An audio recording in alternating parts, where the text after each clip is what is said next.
Oh, okay. All right, I'd like to welcome you to September 4th, 2024 City Council meeting.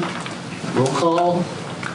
Jason Upchurch, Fred Sim, Ellen Stanion, Billy Costello, Diane Fifley, city staff, Brad Wainwright, Dan Platt, Jake Barless and Clint by phone, city clerk and treasurer, Debbie Cragen. I ask you to stand at this time for tonight's invocation. Jeff from Bryant Community Church. 7 o'clock.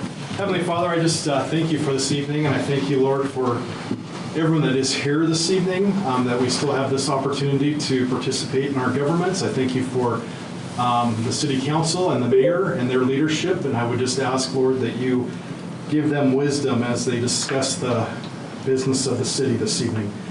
I thank you for local law enforcement, and I just am so thankful for this city and that it is still a good place to live, and we just ask for your blessing and your Holy Spirit to be with us this evening as we do the business of the city.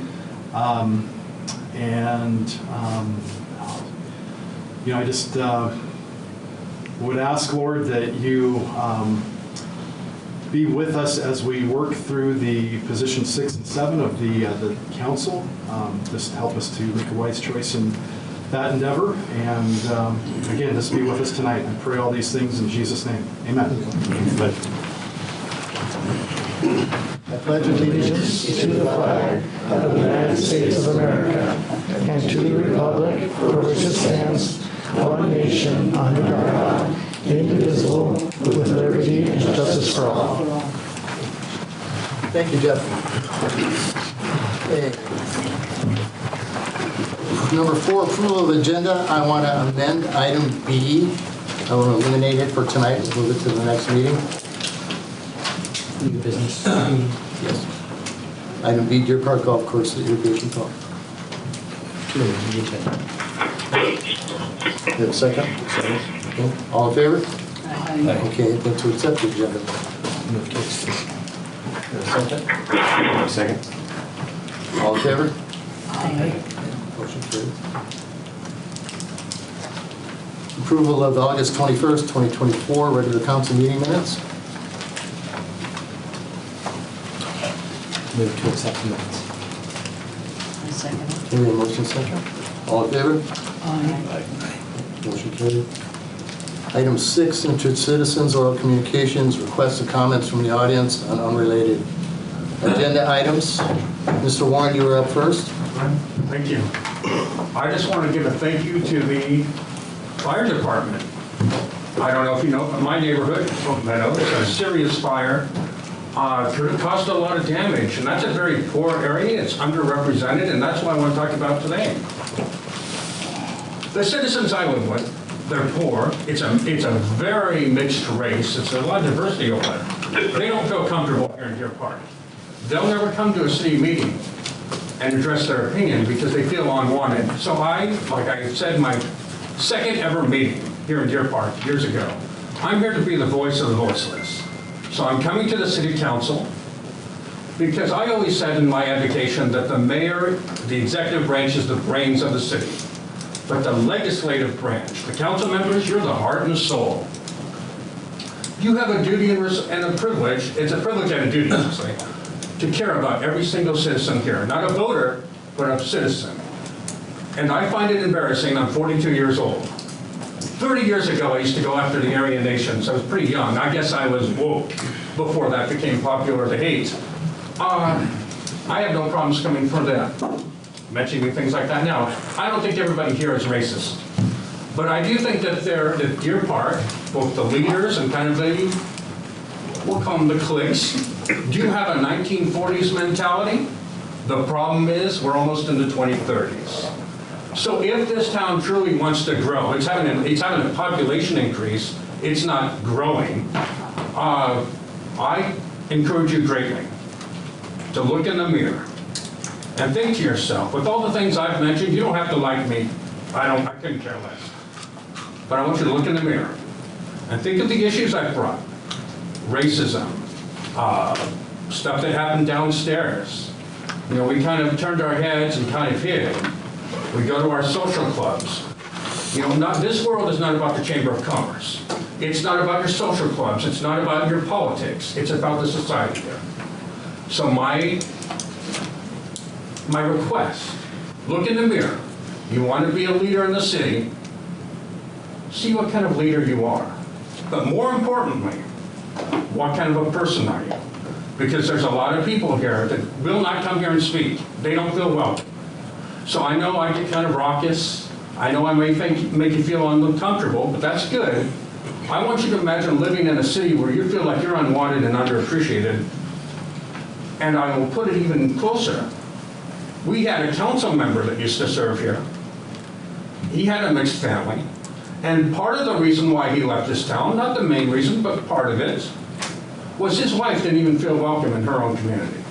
And she didn't want her kids to have to go through that. So that's something I want you to think of as well. So as we grow, I want your minds to grow. Just because Deer Park is a small town, doesn't mean you have to have a small town mentality. I wish you the very best in your meeting tonight, and I'll see you next time. Thank you. Claire, you're up. Thank you. I just wanted to add my voice in favor and thank you for considering pickleball courts. I am not good at pickleball, pretty new to it, but I've gone in Spokane several times, and I just wanted to say that I think it's a great investment for the city. I love that it's accessible to a wide variety of ages, both families and people in their 70s and 80s. I love that it's relatively inexpensive to play, and it just, when I've gone in Spokane to different parks that host it, there's just an incredible sense of community, and I think that that could be really beneficial here.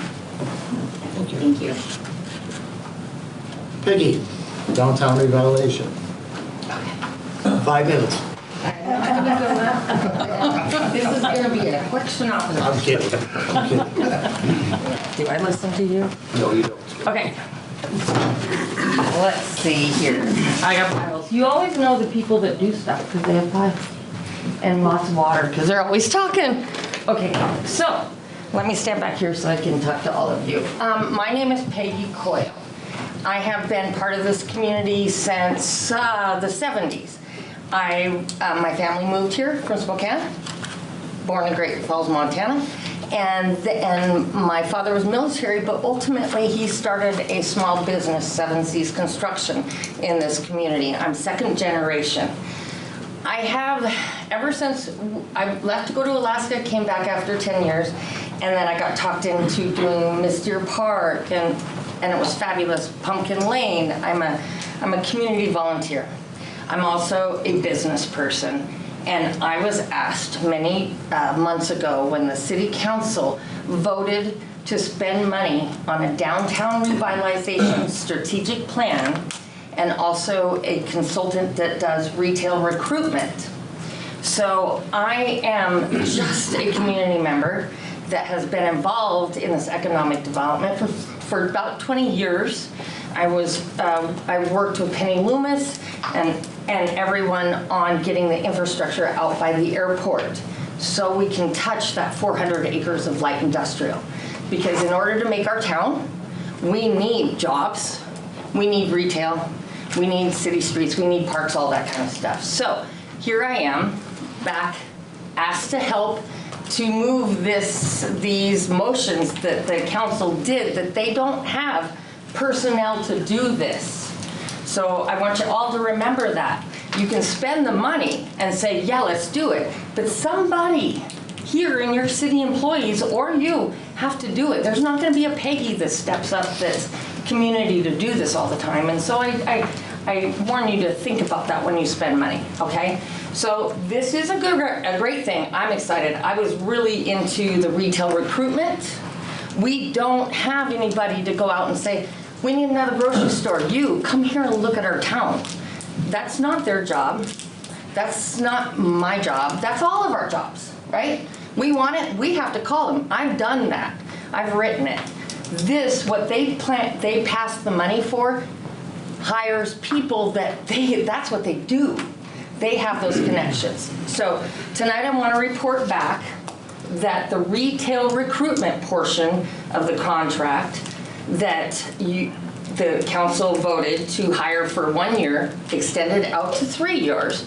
They have been making contacts with different corporations or businesses that we identified, hotels, motels, grocery stores, entertainment, athletics. We are not looking for a huge Walmart. We're not looking for Kmart. We're looking for like Bi-Mart, Yost, employee-owned, small corporations. Deer Park is only 6.89 acres. That's, the city limits is only 6.89 acres. So that's not what we're looking for. We're not trying to get rid of the local businesses. Local businesses, local community members do salons. They're the ones that fill those gaps that are the cosmetologists, the deli stores, the restaurants, the little niche things. That's our local people. But when we're going to that next level, grocery stores, hotels, sports equipment, it's nice to have that variety in our own community, and that's what we need. So we do not go to Spokane. So after they came back from this retail recruitment, they met with over 800 people or companies through this 3 days. This is what they do. Ultimately, in a short and sweet, as of this point, it does not mean they're not going to continue on. They say Deer Park they are looking at us, but they want 50,000 population from 1 to 3 miles, right? Deer Park is 5,000, but throughout the area of the people that come here for commerce, we're at 38,000. 12,000 people is not gonna take very long with the new builds that are coming and the outlying area. So that's on the retail recruitment. It will be up to the council to continue this contract at the end of the year. The secondary part was the downtown revitalization portion of this contract. And what that was is a one-time deal that they came down and assessed our downtown area and looked at what we as a community, business owners, property owners, city, everybody could do to help our downtown revitalize. So the other day we sat down here and had the company did the strategic plan and presented it to us. So it's a nice big document, and it has, but it's nice because it's 5 years, not 20 years. I've done this for many years, and it used to be 20 years, and it's like, yeah, no. But so there is some good stuff in here that is some action items to go forward. We identified a core group, several people out of downtown that are, like I said, property owners, business owners, even people that have been vested here for a long time and are consumers. So tonight I am saying proudly that as a volunteer and a person that has a whole nother project going on out there, that Ellen Standen stepped up and will take over my position as basically a liaison from the city to the people and the city to the consultants. We met, and I will give her all of this. She will not be doing the core group from downtown. I believe in having skin in the game. I don't have any skin in the game down there except for this is my community, so yes, I do, but actual hands-on ability. So Ellen will be that portion here that can help them when they're talking about historical designation and tax credits, and she will be able to look into that and say, oh yeah, we have to pass an ordinance in Deer Park so you can take tax credits and renovate this building. So it's all about bridging and relationships. And we're gonna take it slow, but we have so many tools to go for it. So I wanted to say that. Ellen, do you have anything to add to that we spoke about? I think the only thing that needs to be said from the city is thank you, Peggy. Well, Who has thank done you so much. Yeah. It's, like I said, this is my town. Whatever I do benefits me. I'm not altruistic 100%. I don't think anybody is on this earth except, because you have to have some skin in the game. So I just want to get this started and not waste the money in that regards. I want to say that I'm excited for tonight, and I would appreciate when you guys go forward, when you're looking at those two positions to fill our gaps, just like our retail gaps, you look at what we don't have. I'm very proud of you, Diane. You stepped forward and you're doing the greenhouse, the social aspect. I believe in running this, we have to have diversity. We have to have difference, and we do here, and each skills, right? Billy, that GoGov, that is the ticket. That is going to pull us forwards and get the right information out of there so we can toot our own horn and let these people know how great we are. Not that, oh my gosh, these little things. No, it's a bigger picture than that. So I commend you on that, and I know you're going to continue to do that. Ellen, doing this portion of connecting with economic development and listening to them to help them support, that's fabulous. Fred, I believe you're doing parks, and you're working on that with the youth. Great. And Jason, I know you got your avenue. I don't know what your definition to me that I'm seeing, but you are like the big brother finding it there. So when you step up and say, I'm going to do the safety, security, and help with the education to help our people take care of themselves first before we go push for a police department. I'm not saying it's not there, but I'm saying let's educate us. Let's empower us first. I grew up here. That's what we do first, and then we call the police. But we reach out and build something up. Those reliance, you know, if I know that your kids, I was called and said, your kid is not where it's supposed to be. Thank you. And I got my kid. Now I know those times are different, but I think it's possible still. And I think we really have to do that. And I hope that as you're interviewing your next two people that are going to look for those things that you don't have to fill to make this community great. All right? That's all I have to say. And I will be passing this on to Ellen in your next part of that will be going. It will be Ellen's place to fill you in.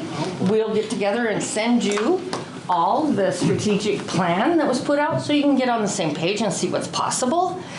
So that will be all there for all of you. So, any questions? Yes. Yes, sir. Thank you for your input. Oh, thank you very for your much. dedication. I'm excited. You know, I've been part of this for a long time. Thank you. Yeah, it's a ride, guys. So we all know, there is no one of us that, we just all make this team, and we're on a ride, you know? It's great. We are right there. 20 years ago, the statement went out there, and that airport, that is the diamond in the rough. And we need to keep our people are already here, and this rural area is where our skills are out. And that's where, as you know, my husband and I, Coil Enterprises, is working on a development out by the light industrial property. So this is going to break loose. We're going to have great jobs here soon. So I'm just so dang excited. I'm so excited. Okay, and I have piles for you later. Oh, thank you, everyone.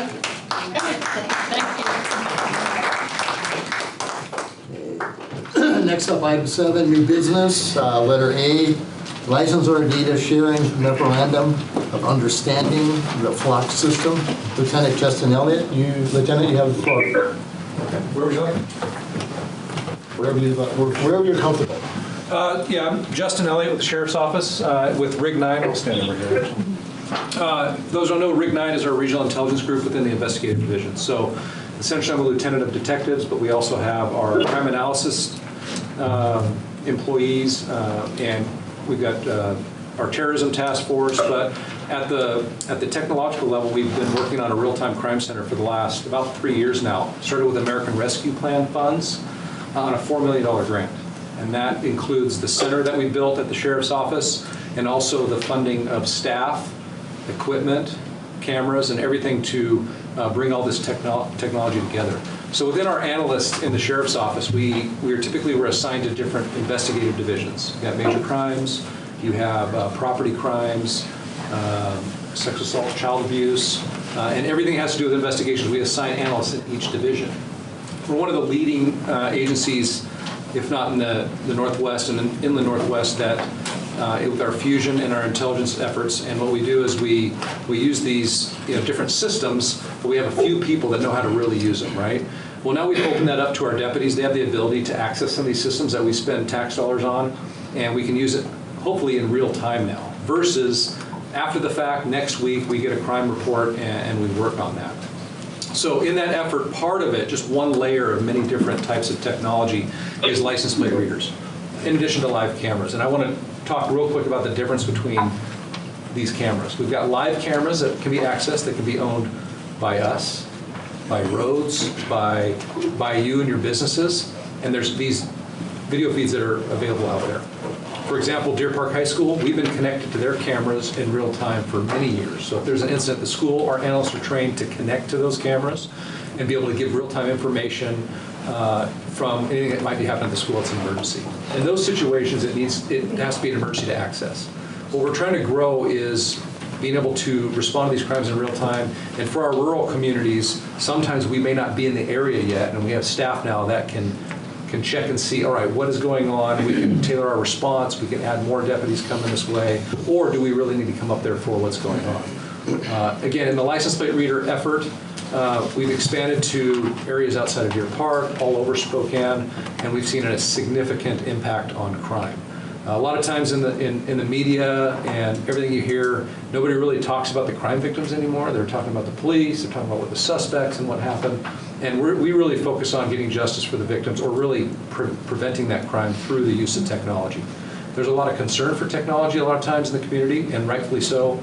And ethics and transparency is one of our primary things that we try to do, and come talk to different groups and explain what's going on. Dustin Vonsgaard is the supervisor of the Real-Time Crime Center, and he has a team of soon-to-be 3 analysts, 2 right now, and a bunch of different systems that we bring together, and Deer Park is part of that effort. I started out my career up here in the middle of the night, before on patrol, and before I came up here to this meeting, I sat down in the same chairs down there from 20 years ago, and got to, I remember the middle of the night and getting out and driving around and constantly looking to see what's potentially going on. And then we got to go out to Elk and take a call. We got to go back up units down at the Y, and all this different area we have to cover, 250 miles a night. Well, this allows us to be more precise. We call it a precision policing effort, and it also arms our deputies with decision intelligence. Right? We get a white Suburban involved in a crime. That's all we know. And all of a sudden our deputies go out and they stop every white Suburban or other white SUV that they see. What these technological efforts allow us to do is to zero in on the right vehicle. We're not stopping your family member saying, hey, we're interrupting what you're doing because you fit the description, because that's all the information we have. So being able to focus in on the right people, the right vehicles, we can be more accurate, we can avoid negative contacts with citizens, and we can free our deputies up to go out and give attention to where else it needs to be. So as I drive home from here, I know I'm going to think of like 10 things I could have talked about, because it's such an exciting effort about what we're doing. But I'm going to try to just focus down to what is important to you guys right now. So do you want to talk about the license plate readers first, or the third-party video integration? License plate readers. All right, so Flock license plate readers, they read plates in public view. They take snapshots, they take stills. Okay, the other videos we talk about are live videos. That's not what we're talking about with license plate readers in general. We do have some that will be focused down the roadway from a regular camera, but in general, they're bringing stills into our system. They are compared against what's our NLETS, or our NCIC system that identifies wanted vehicles, missing persons, silver alerts, and anytime that there's a hot list that we enter, when it's a vehicle of interest that typically we have probable cause for some sort of crime. The system is even at certain times we're able to even exonerate people of crimes maybe they've been accused of, because it shows, look, that vehicle was in that area or was over here. We have currently, the Sheriff's Office has 46 cameras within Spokane County, and we put them strategically in the unincorporated area. Liberty Lake and Airway Heights, they have their own cameras, about 19 and 13 respectively. The city of Spokane, I believe, is looking at adding about 20 cameras here pretty soon. The city of Spokane Valley, I hope the end of the month, is voting on about 29. In addition to those are fixed cameras if you've seen them, they run off of solar. And the other ones you might have seen, or you probably haven't seen, is we are able to put portable cameras up for specific, investigations or whatnot. Anybody that's affected by the fires that we had up here, I work at Command Post. during the fires out on Oregon Road. Dustin actually pioneered a strategy where we were deploying our portable cameras, and we kind of gated that area, and we were able to focus on potential looters coming into the area, and we had some success with identifying those vehicles and then putting that out to the deputies to say, hey, we've got this silver Corolla, looks like they're trying to go looting in the area. That's just a sliver of those things, and the successes are pretty wide at this point. Anything you want to add on license plate readers that I missed? I think the only thing that I'd add, just as it affects the city of Deer Park, is our placement of license plate readers. There are currently no license plate readers within the city limits of Deer Park. However, we do have some just sort of on the outskirts. There's one on Crawford Road by 395 and another on Deer Park Mile and out by Highway 2. So we're catching traffic so we're coming into the Deer Park area. And just so you know, the plate images are captured for 30 days and then they are erased. So we have 30 days to identify that it's involved in a crime or some incident that we need to investigate, and after that, it's not kept forever. We're not tracking general vehicles, we're focusing on crime. Council, have any questions? I do. So Sheriff Knowles was at the Chamber luncheon last week, and he talked about, so the cow, Yes. he calls it, that's part of it, right? The camera on wheels? Yes. Which we had outside of Double Eagle Pond. I think it was parked outside of the front entrance whenever you get into Deer Park. And he told a story about how there was, I forget what the crime was in Spokane, but they used that cow that was outside of Double Eagle Pond to apprehend the suspect and catch him up here at Deer Park. Yes. Is that correct? Over Settlers Weekend. Yeah. So the story goes back to about 2021. I went down to Northern California to a symposium for technology where we start identifying what's best for our community here. And they had rigged up an old patrol car with a camera.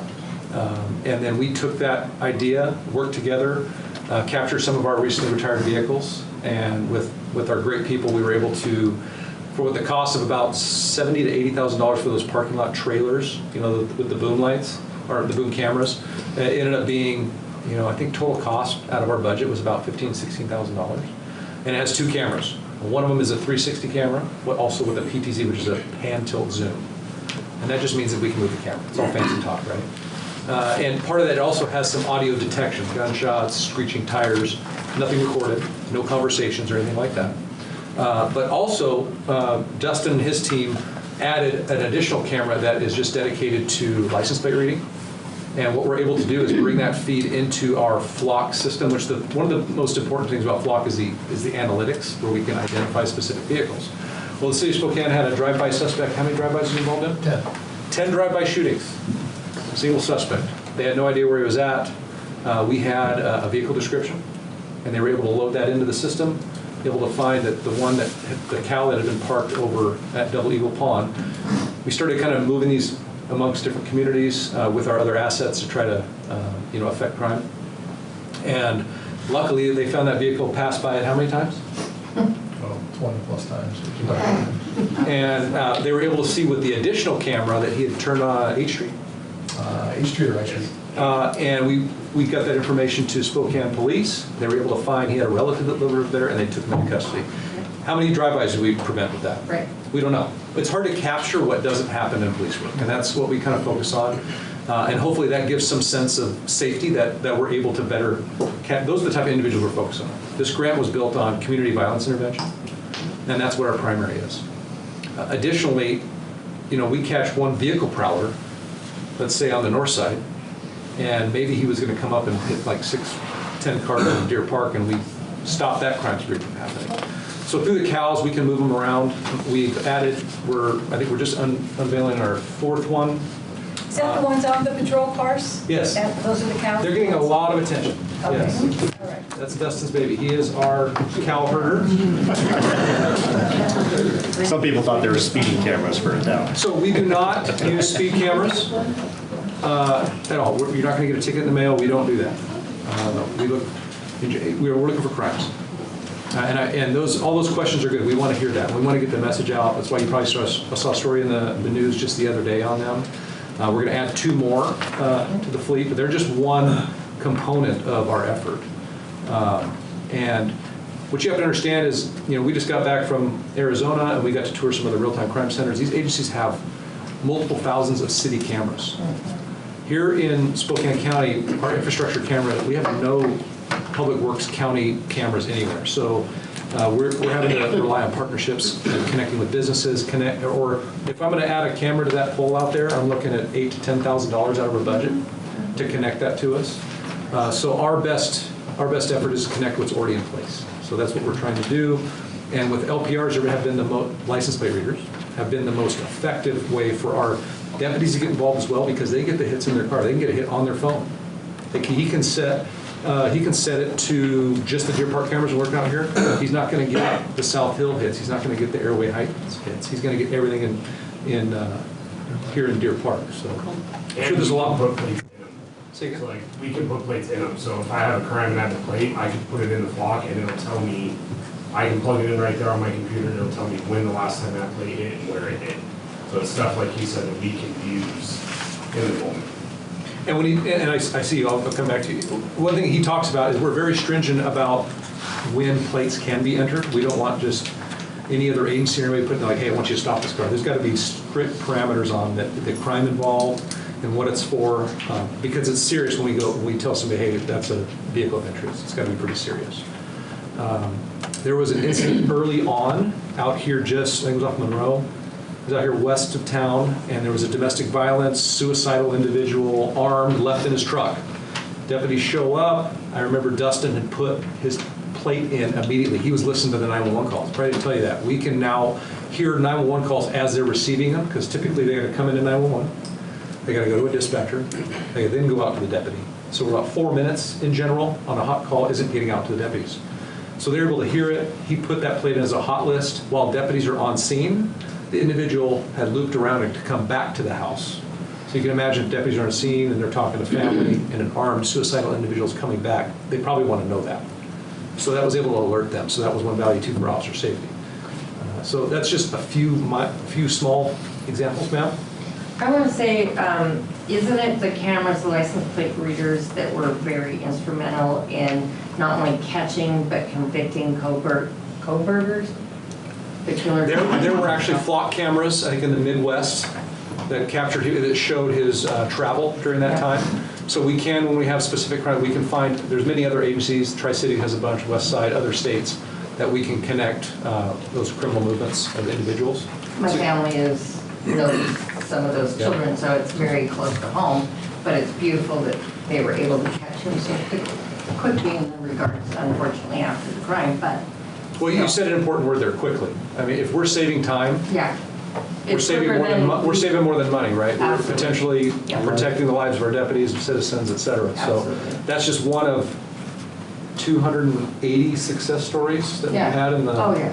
So again, I don't want to take up your meeting, but there's so many examples of the value of it.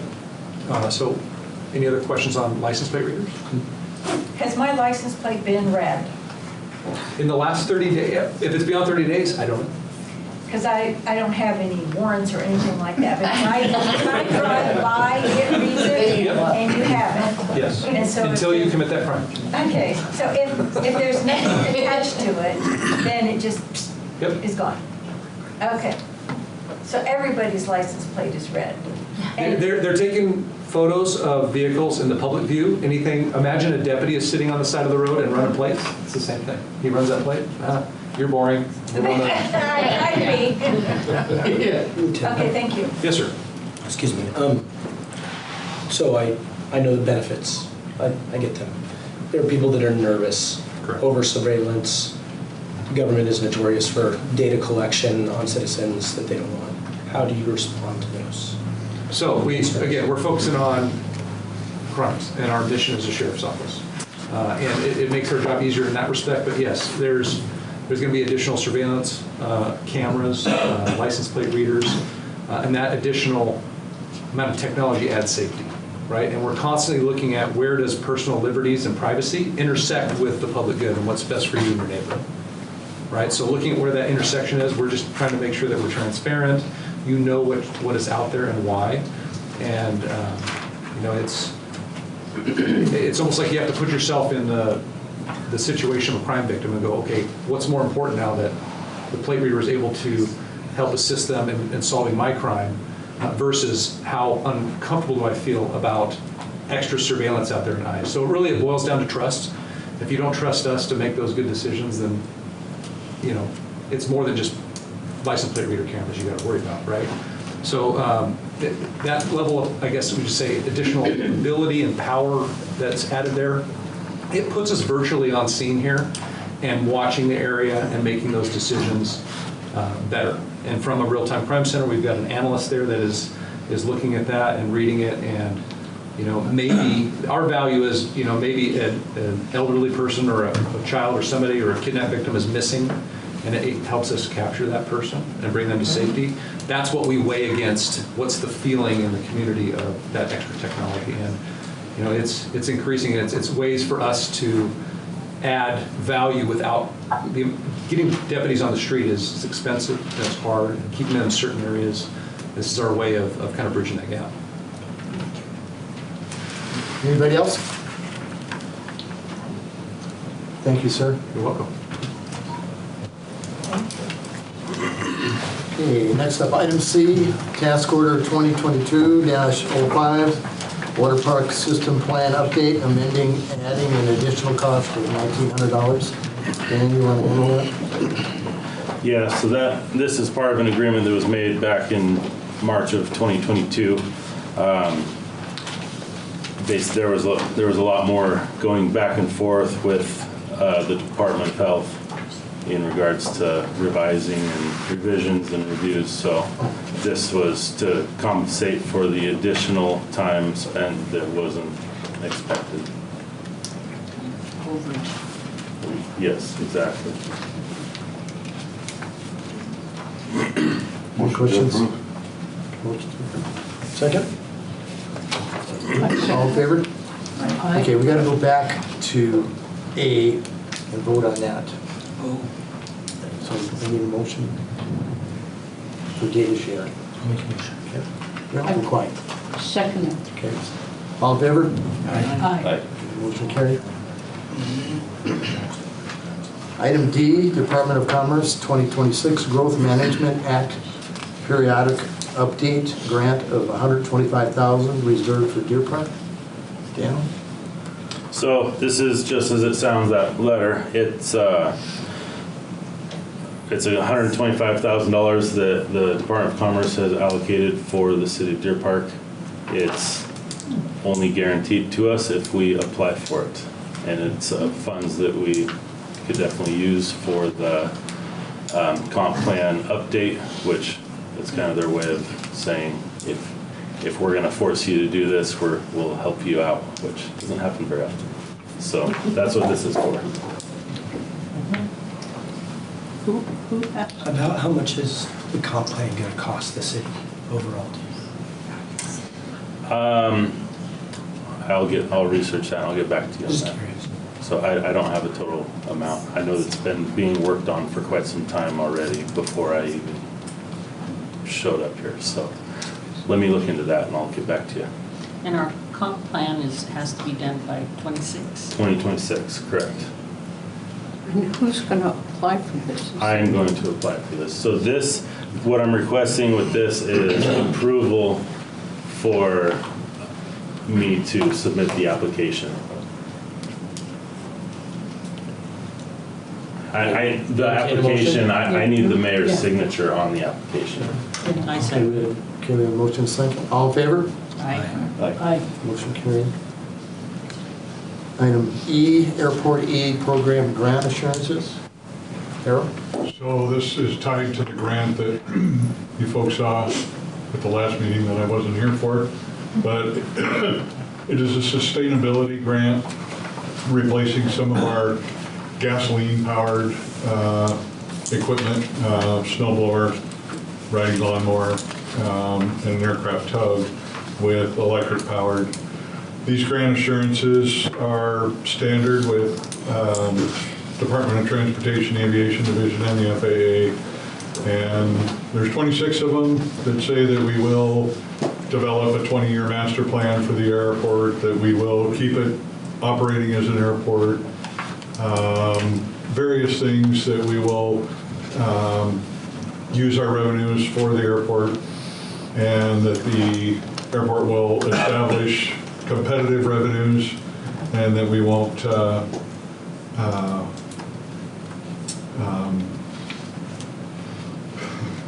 Sorry, I lost one of them, but it's basically all about keeping the airport operating as an airport and competitively and fairly, that we don't discriminate. That was the last.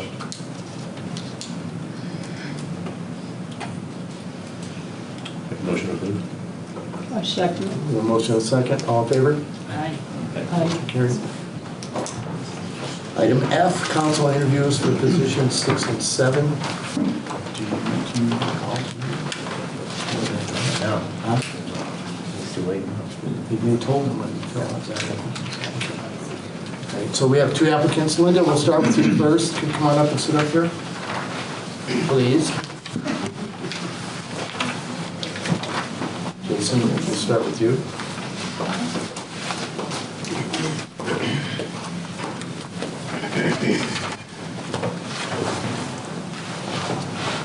Good evening. Hi. I'll just start with the boilerplate question. If you could wave a magic wand and make Deer Park better, what 1 or 2 things would you do to make us better, please? Well, I would deal with the issue of speeding, which is an ongoing problem in my neighborhood specifically. And probably the other thing I do is monitor the growth and just watch where we're going and how we're growing.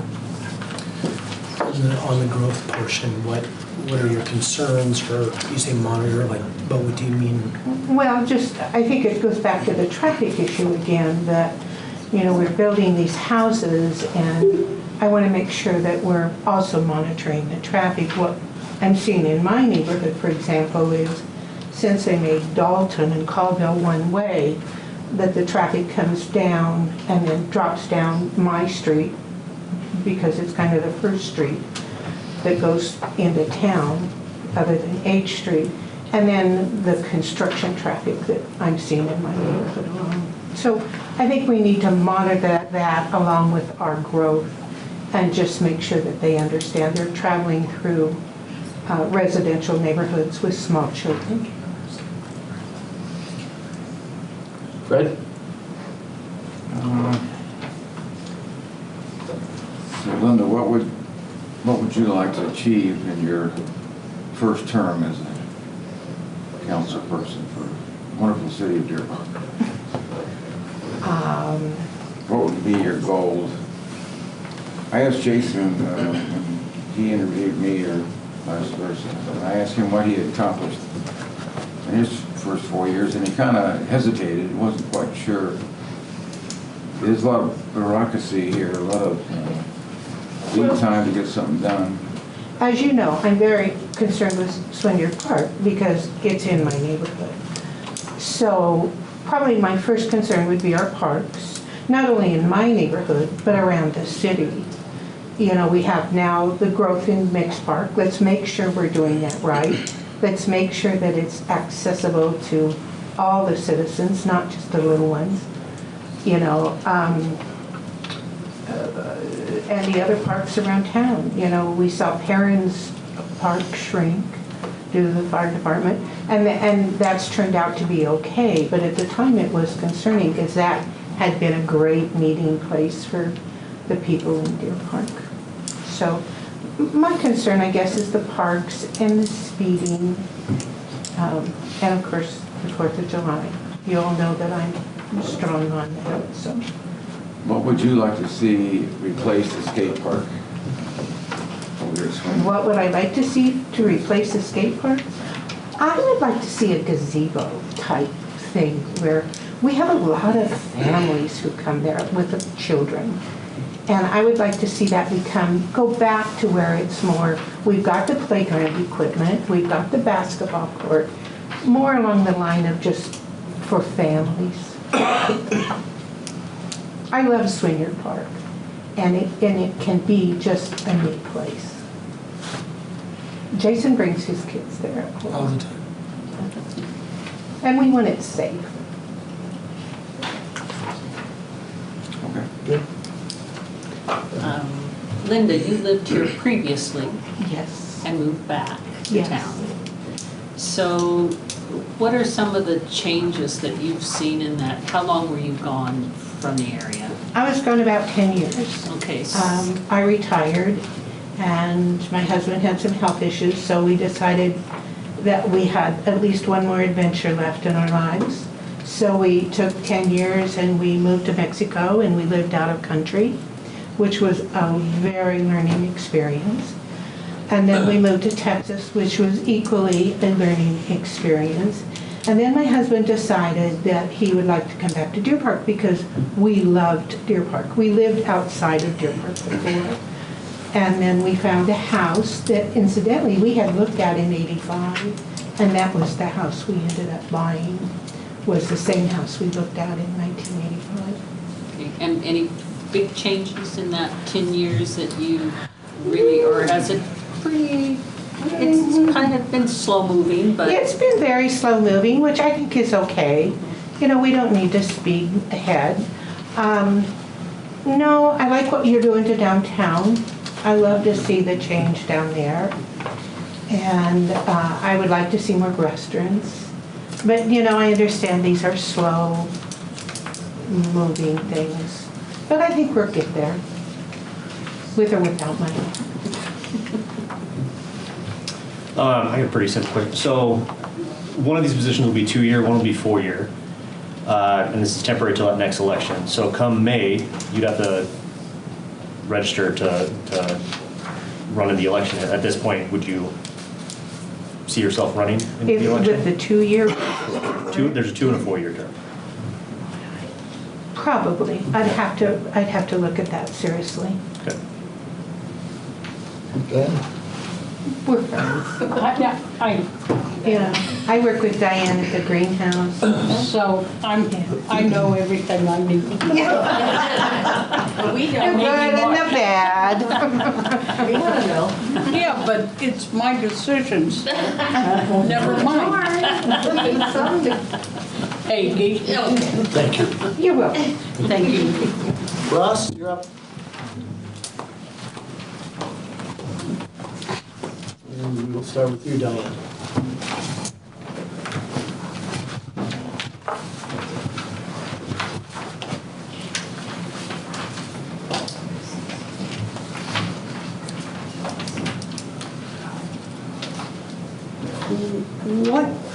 Why do you want to be on the city council? I was raised in Deer Park, except it was called Nelsonville, and it was in southern Ohio, not Washington.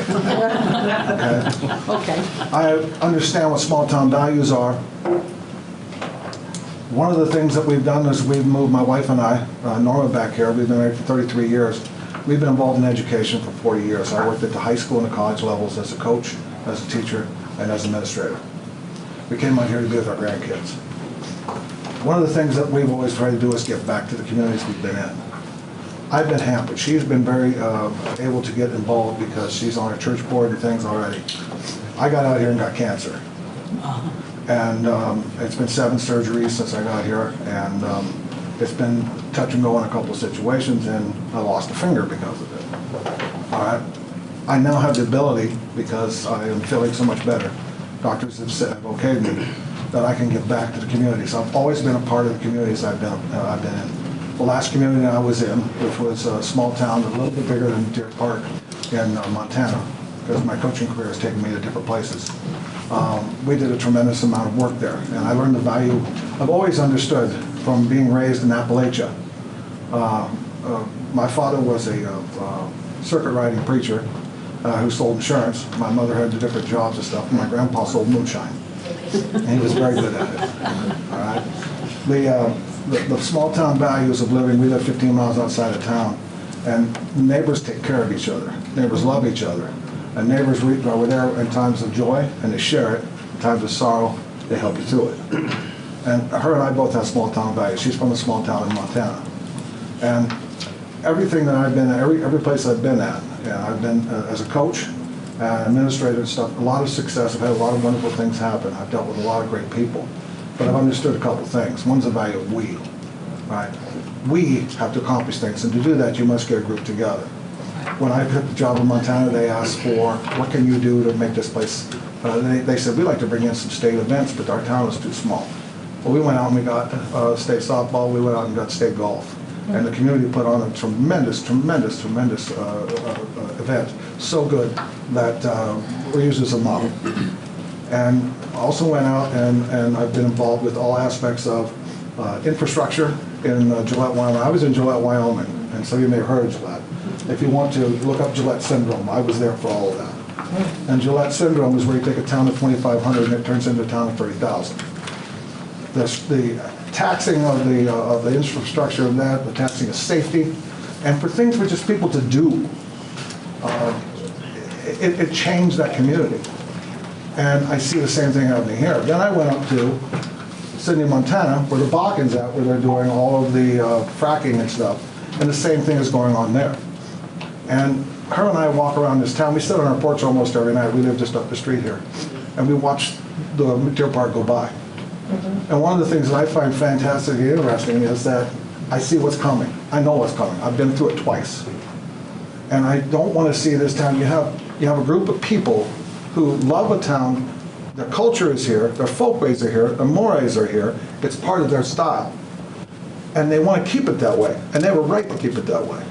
But you have the other aspect, there's a little shorter crowd here in my case, all right, of people who come in and they just want to survive and have a good place for their families to be.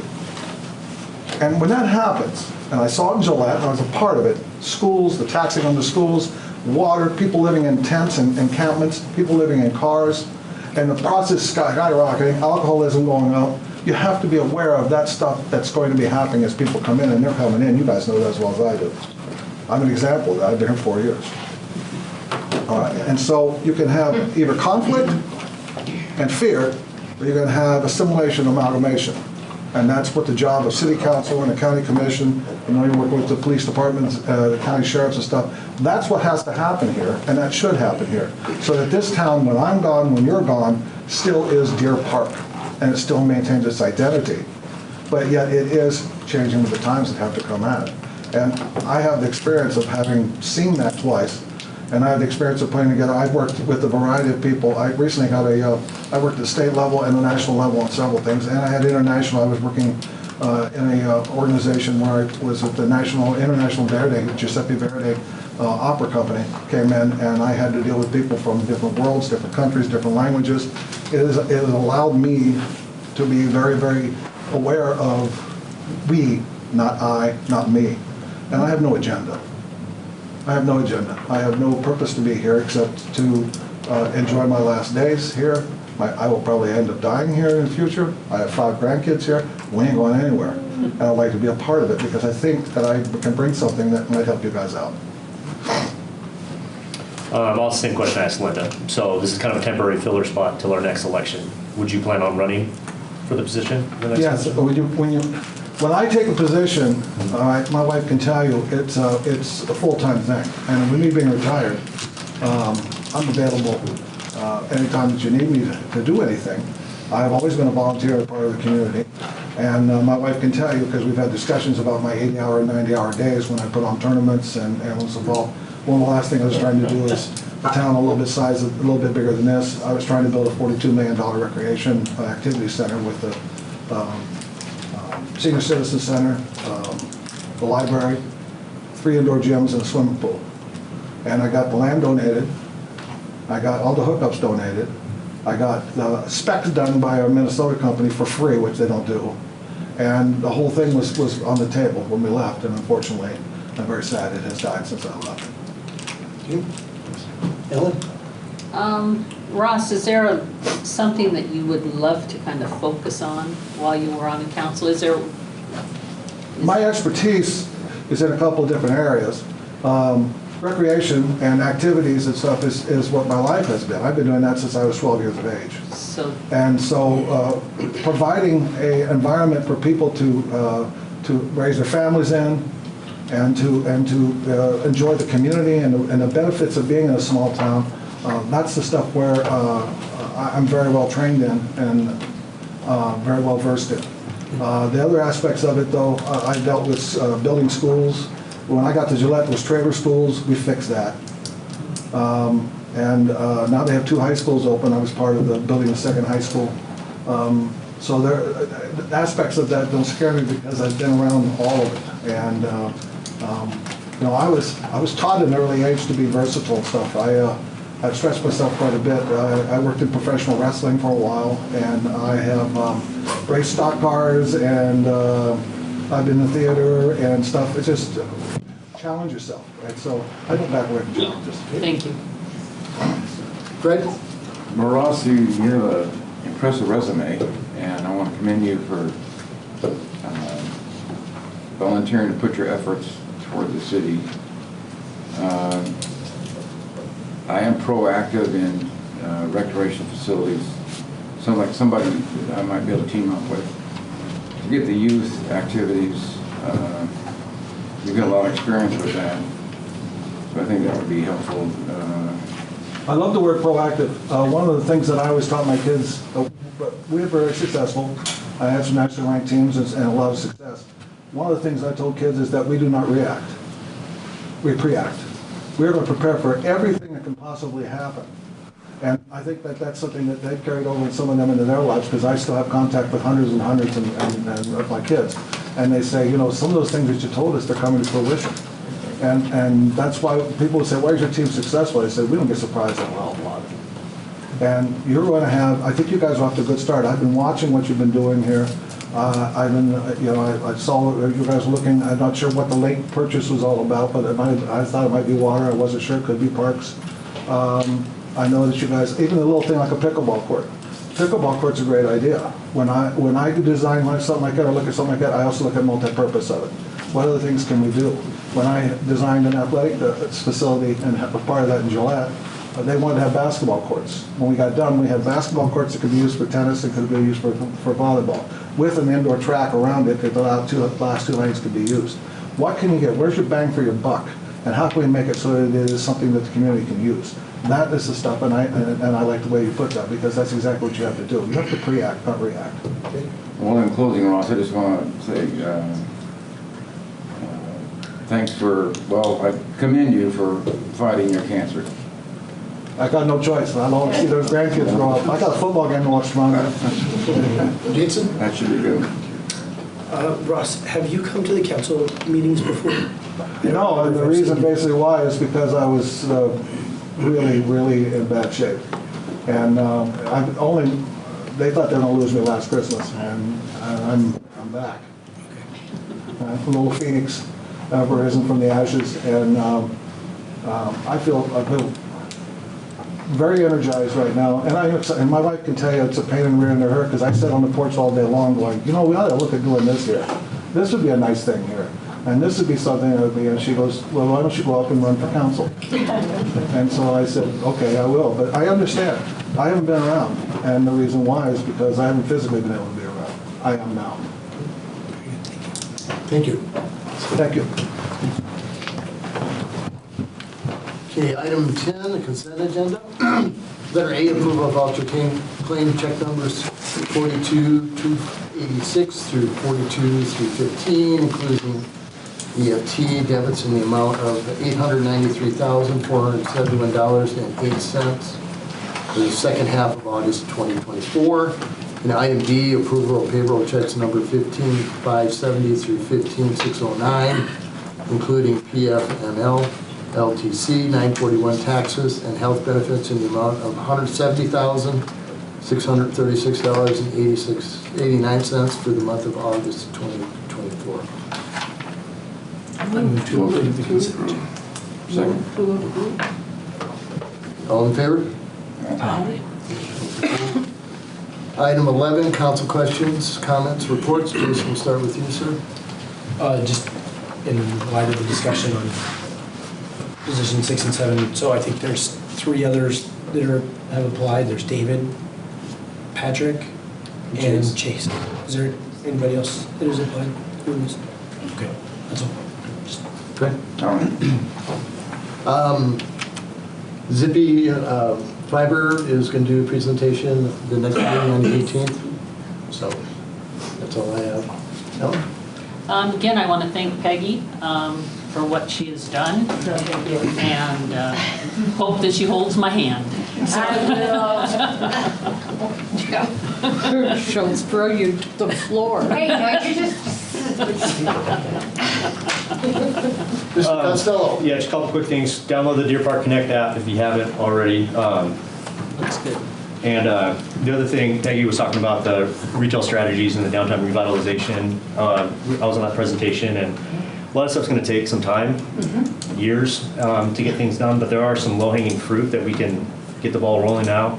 One of the things they mentioned was branding of the city. And in downloading the app and looking around, we don't really have an official city logo or crest. So I would like to have some type of design of that, whether it be like a contest, like the Winterfest t-shirts, have the community involved in doing something like that. Just my 2 cents on. That's a good idea. Diane? Nothing. Okay. Item 12, executive session, RCW 42.30.110H, evaluate qualifications of candidates for elective office action at the end of the meeting. We're going to go into an executive session. Give me 15 minutes, Debbie. Okay. Julie, can you join us? We can't take our. Okay, with that. So I'd like to make a motion to add positions 6 and 7 to the city council. Position 6 would be a 2-year term. Position 7 would be a 4-year term. Do you have a second? Second. All in favor? Aye. Motion carries. I would like to submit a motion to elect Ross for the 2-year term. I'll second that. You second? Okay. Jason, how do you vote, yes or no? Yes. Fred? Yes. Ellen? Yes. Billy? Yes. Diane? Yes. Okay. Motion carried. Next item. For position 7, I'd like to nominate Chase Wayne. Make a motion, Chase Wayne. Do you have a second? I'll second. Jason, how do you vote? Yes. Fred? Yes. Ellen? Yes. Billy? Yes. Diane? Yes. So there's your 2 positions, number 6 and number 7. Now you're going to have to run in the election come spring. So this is just until spring. You're on a temporary, and it's open. If you didn't get elected, you can always run, because there's going to be 5 seats open in the election. So, I mean, we took that full 15 minutes, and it was a very tough decision. Everybody interviewed very well, so we appreciate you guys all. Appreciate all your this, candidates. and it means a lot to show the interest here. So, you made our decision very tough, all of you. So. And please run if you're still interested. Yes. Can you repeat their names, please? Ross Hall and Chase White. Okay, next up, item 13, adjournment. That's adjourned. We're adjourned.